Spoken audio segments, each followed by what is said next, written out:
Наместо да увезува поскапо жито од Србија, за да ги полни стоковите резерви, државата треба подитно прво да го откупи македонското жито, кое со месеци скапува во нашите амбари, бараат пелагониските производители на пченица. Ова треба да се направи веднаш, да се изнајде решение, бидејќи сега е време кога треба да се прави втората прихрана пролетна на пченицата, веќе и задосната е, а задосната од причини што луѓето нема финансите да го направат, бидејќи пченицата не му е предадена. Луѓето сега се во ситуација не барајќи каква цена, бара цена со која може да се покрија барем производните трошоци и трошоците за складирање. Тоа некаде некоја цена околу 22 денари. Според неофицијалните информации кои ги имале овие луѓе, увозот на поскапата пченица за стоковите резерви траел повеќе месеци и тоа по цена од 24 до 25 денари за килограм, а додека во македонските амбари имало уште најмалку од 7.000 до 10.000 тони, која македонските земјоделци се подготвени да ја дадат по цена од 20 денари, бидејќи досегашните загуби им се огромни. Не е продадовна пченицата зашто млинарите не може да ни ја плата во кеш тогаш.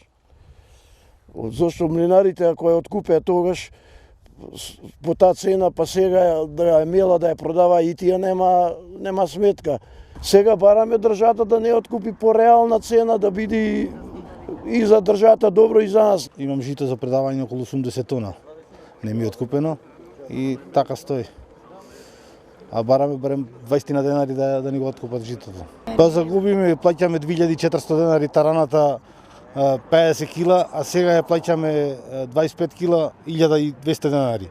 И нека израчена министерот колкава е загубата, тој е поучен. Јас сум со четврто одделение, не знам, тој нека израчена. Така и житото ќе остане уништено и нема да се произведува. Житопроизводителите велат дека мерките од владата за намалување на цената на лебот се погрешни, особено што цената на житото била вратена назад дури за 10 денари.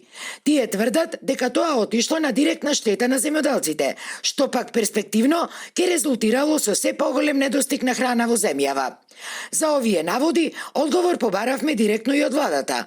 Оттаму ни беше речено дека штом ќе ги комплетирале сите податоци за состојбите со пченицата во стоковите резерви, информацијата ќе ни биде доставена.